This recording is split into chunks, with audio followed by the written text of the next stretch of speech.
Manage Engine, that's the enterprise division of Chennai-based tech major Zoho Corp, will be rolling out Zoho's AI Agent Zia across its tech suite to power digital enterprises.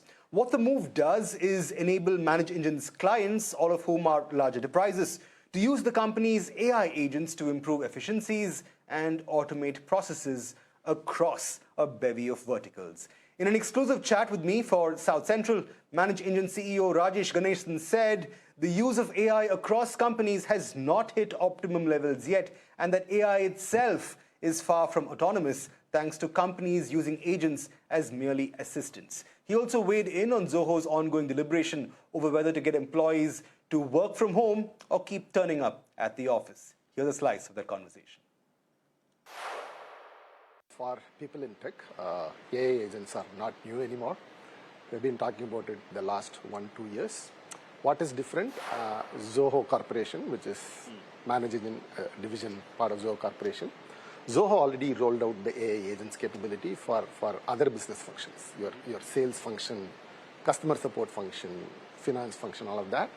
Manage Engine focuses on managing the technology infrastructure, right? So there the stakes are very high. You are talking about cybersecurity posture, you are talking about auto-remediating, auto-healing your technology infrastructure, making your complete hybrid infrastructure compliance ready. These are like high-stake operations. So these are the areas where we are bringing AI agents now, right? So we leverage what Zoho Corporation has built in terms of Zia, our AI technology. Now, across the board in Manage Engine, consistently, uniformly, we have the power of AI agents, the Zia agents as we call. So that is what is different. So applied to the context of managing your complex hybrid technology infrastructure. You could be a bank, it could be in manufacturing, it could be a pharma company. Your operations run on technology infrastructure. How do you bring autonomy into running this infrastructure? And that's where our AI agents play a critical role. So let's take a look at some of the verticals that could actually see a whole lot of positive impact by way of the rollout itself. Essentially by rolling out Zia agents. So what are the areas that you at Manage Engine will now be able to make a massive tech intervention to from an AI standpoint? Are we looking at cybersecurity, supply chain? If you could just help me understand some of the key result areas and in which verticals they actually come to be. So broadly 4 important areas. First is the technology service management or technology service delivery as we call. So end of the day, we still have a lot of humans running business operations. They need to be provided technology in the form of devices, in the form of applications, in the form of data that they need to have access to do their business actions. Here, you need contextually powered AI agents acting as assistants, right? So they're about to do an important task.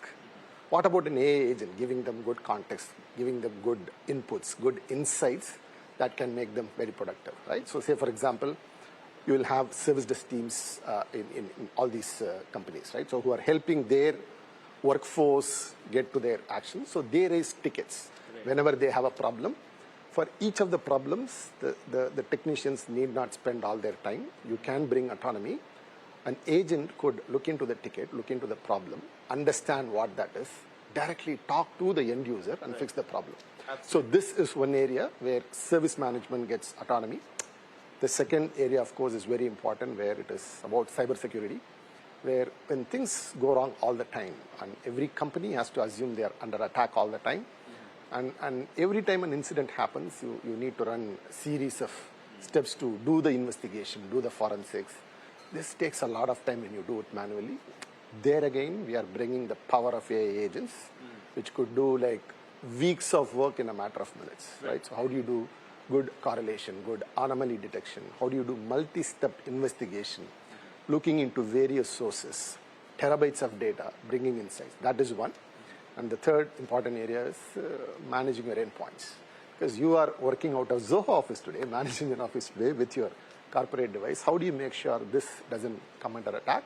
Right. So as soon as something wrong happens in this device, we put the intelligence of AI agents in this endpoint to immediately respond. First level of response without any human intervention. Right. So these are the areas that we are bringing the power of AI agents. Absolutely, and as intriguing as that sounds, and I still know it's early days for you because it's only just been rolled out, at the enterprise level. So let's say in 5 years from now, Rajesh, where do you think, or to what extent do you think human intervention across these enterprises can thus be minimized? To what extent, owing to the deployment of these AI agents? I mean, the way things are going, I'll not think 5 years ahead, right? So honestly speaking, so more than the models, the point that we are talking about a lot in the last few weeks is how do we deploy AI technology where we can see some real ROI, right? So companies like Anthropic are talking about forward deployment engineers. These are fancy terms for people who do the actual work, right?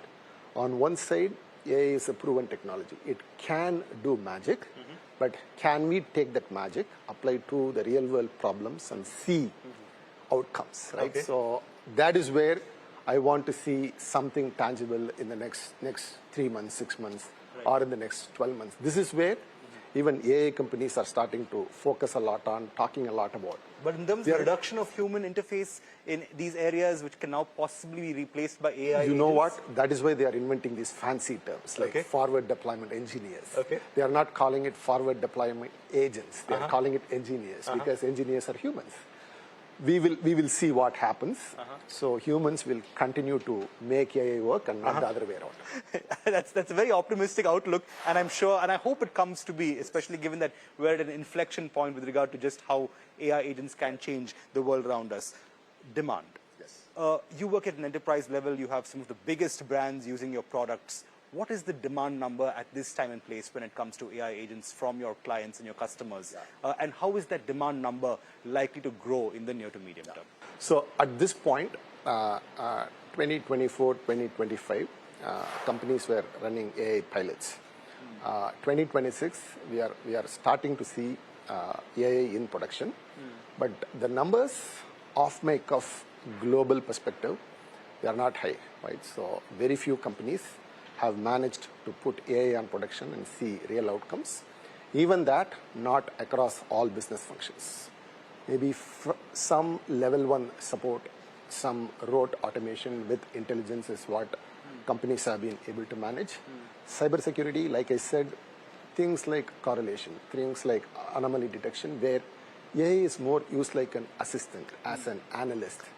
We talk about autonomy, we are not 100% there yet, but your question of how many companies are asking, I would say like the number is like about 15 to 20% of our customer base. Why is that the case?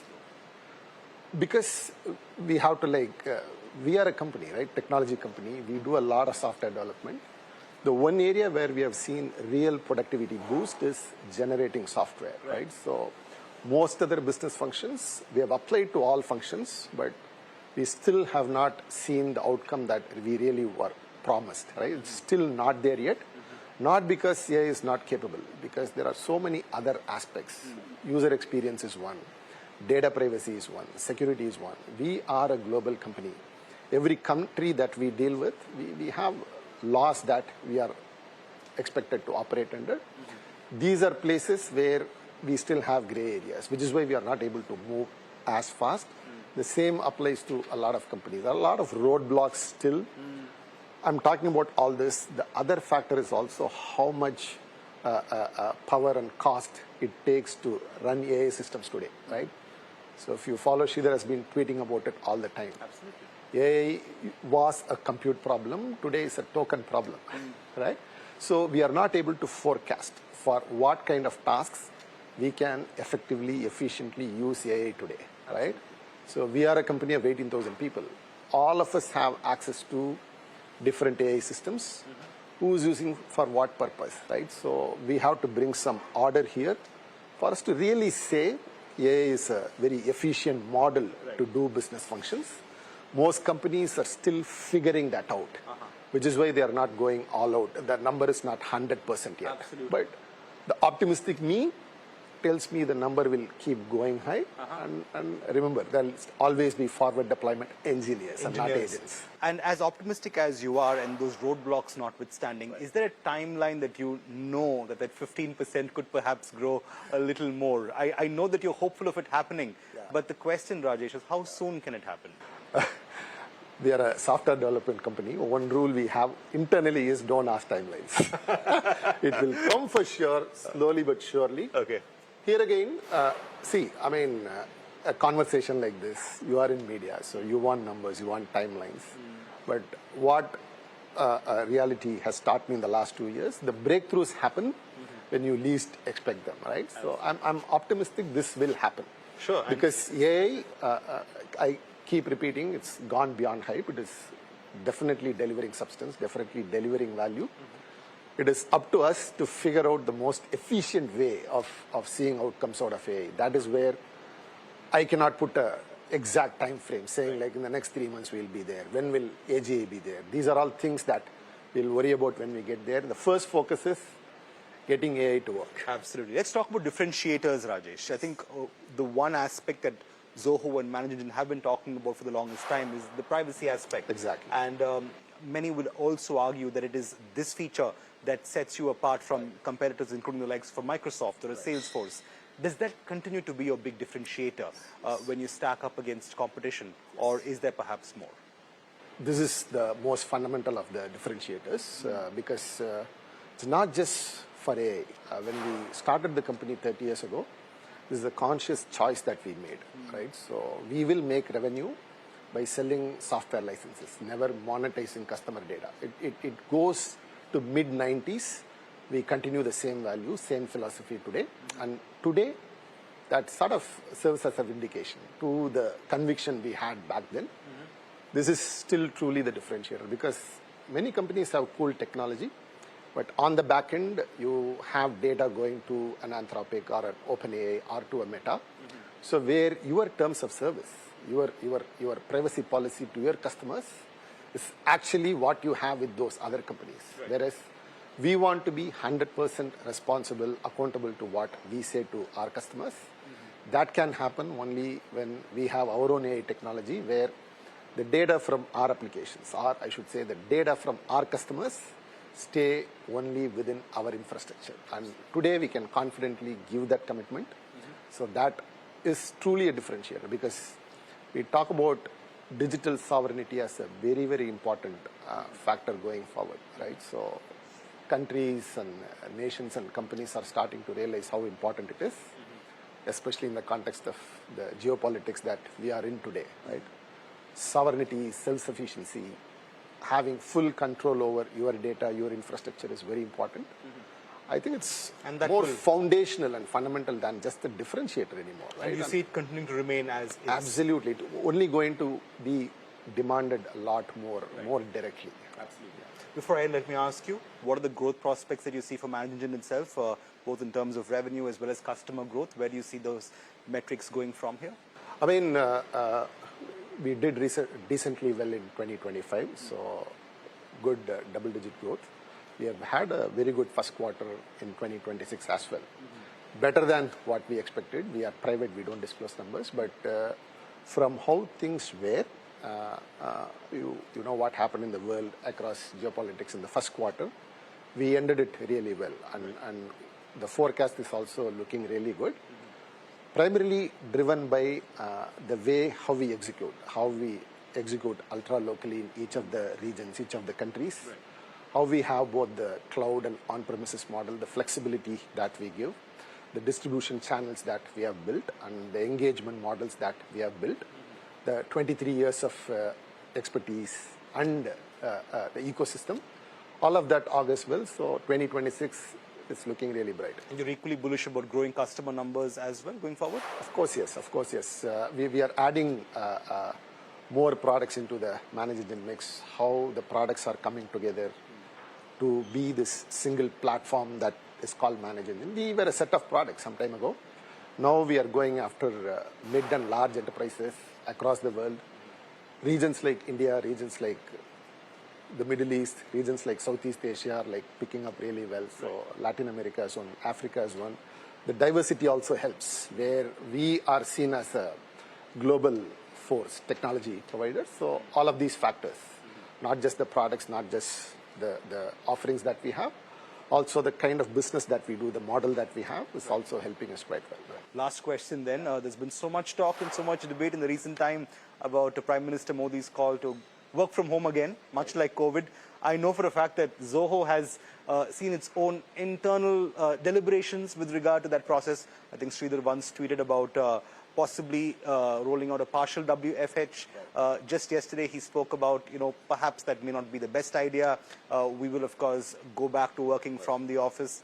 What is your take? Face-to-face collaborations, co-working, is there always the better option? I mean, personally, nothing beats face-to-face collaboration. I've talked about this before. It's particularly applies to Indians. We communicate more through body language than through how we speak. That is true, right? So that is very, very important. A company like Zoho, like India has many startups now today, right? So aspirational companies, how people collaborate, they need a lot of guidance, right? So because you have seen the Indian corporate scene, right? It's not people coming at 8 doing only their work. It happens like how things happen in a family, right? So you talk about a lot of things, a lot of subtle things.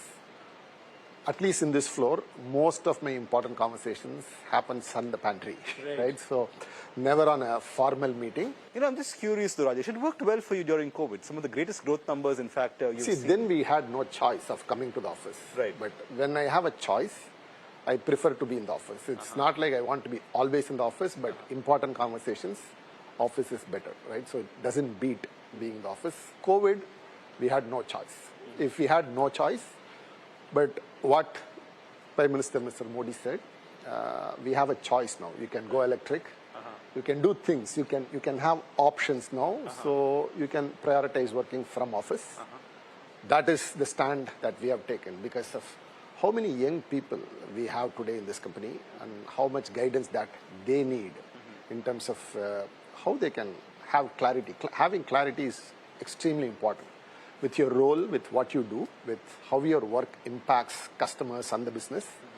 This can happen only when you sit among the employees. I always say there is something in the air in this campus. You pick so many things indirectly that will not happen if you sit only at home. Right? So partial work from home is still possible, but nothing beats by and large, working from office is the way to go. Exactly, yeah.